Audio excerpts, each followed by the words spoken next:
శరీరం చేసే పనులు తగ్గినప్పుడు మెదడు చాలా పనిచేస్తుంది, చురుకుగా పనిచేస్తుంది, ఎక్కువగా జ్ఞప్తికి ఉంచుకుంటుంది, ఐక్యూ పవర్ పెరుగుతుంది. అలాంటప్పుడు మనము జగత్తులో జరిగే ప్రతి పనిని సాక్షిగా చూడాలి, అంతే తప్ప జోక్యం చేసుకోకూడదు. ఆగని కాలంలో ప్రయాణిస్తున్న మనం చూసేది ప్రతిదీ వస్తుంది, పోతుంది, కనిపిస్తుంది, కనిపించడం లేదు, జనిస్తుంది, మరణిస్తుంది, నొప్పి పుడుతుంది, నొప్పి తగ్గిపోతుంది. అంటే ఇక్కడ ప్రతిదీ శాశ్వతంగా ఉండదు, అన్నీ అశాశ్వతంగా జరిగే పనులే అని గుర్తించాలి. మనం ఉన్నంతసేపు వాటిని చూస్తూ ఉండాల్సినదే తప్ప ఏమీ చేయలేము, ఏమీ చేయకూడదు. ఎలా అంటే సముద్రంలో తరంగాలు వస్తూ ఉంటాయి, వెనక్కు వెళ్తూ ఉంటాయి. వాటిని గమనించడం తప్ప మనమేమైనా చేయగలమా? ఈ స్థితిని మన శరీరంలో ఎలా గుర్తించవచ్చో తెలుసుకోవడమే విపాసనా ధ్యాన స్థితిలో నేర్చుకోవడం.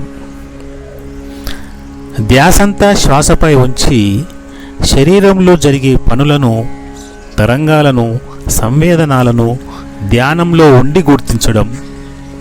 అయితే విపස්සనా ధ్యానంలో మనం తెలుసుకునేది ఏమిటంటే శరీరంలో జరిగే సంవేదనాలను గుర్తించి ఇవి నిరంతరము వస్తూ పోతూ ఉంటాయి, ఇవి ఏవి శాశ్వతంగా ఉండిపోవు అనే స్థితిని నేర్చుకుంటాము.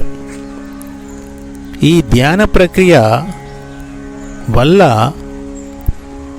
మనము ఏది శాశ్వతం కాదు అనే స్థితికి వస్తాము. ఇది నేర్చుకోవడం అంత ఆషామాషి కాదు. ఇది తప్పకుండా శిక్షణ ద్వారానే వస్తుంది. ఈ శిక్షణను విపස්සనా ధ్యాన కేంద్రాలలో నేర్పిస్తారు. హైదరాబాద్ ఎల్బీ నగర్ నుండి 6 కిలోమీటర్ల దూరంలో ఉన్న విపස්සనా శిక్షణా కేంద్రము ఈ శిక్షణను 10 రోజులలో నేర్పుతుంది. విపස්සనా మెడిటేషన్ సెంటర్ హైదరాబాద్ అని ఆన్లైన్లో చూసినట్లయితే ఈ గుర్రంగూడలో ఉన్న శిక్షణా కేంద్రం యొక్క సమాచారం అంతా మనకు తెలుస్తుంది. అందులో మనము బుక్ చేసుకున్నట్లయితే ఈ శిక్షణను మనం తీసుకొని మన జీవితాన్ని ఒక క్రమ పద్ధతిలో ఉంచుకొనుటకు గాను, మన మెదడును ప్యూరిఫై చేసుకోవడానికి కానీ, మనస్సు మెదడు ఆధీనంలోకి రావడానికి చేసే ప్రక్రియనే ఈ శిక్షణలో మనం నేర్చుకుంటాము.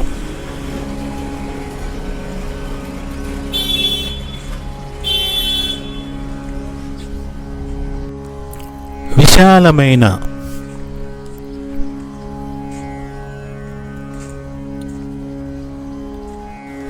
చల్లటి వాతావరణము,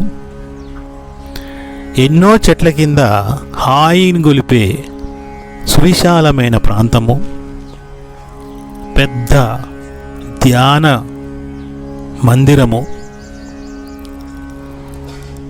శూన్య మందిరాలు,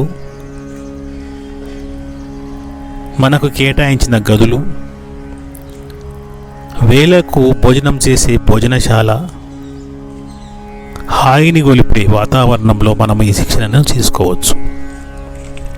ప్రతి ఒక్కరూ కనీసం ఒకసారైనా ఈ శిక్షణను తీసుకున్నట్లయితే మన జీవితము, మన శరీరము ఒక క్రమ పద్ధతిలోకి వస్తుందని అంచనా వేయవచ్చు. మనస్సు ఆధీనంలో మెదడు ఉన్నట్లయితే మనస్సు చెప్పినట్లు మనం వినాల్సి వస్తుంది.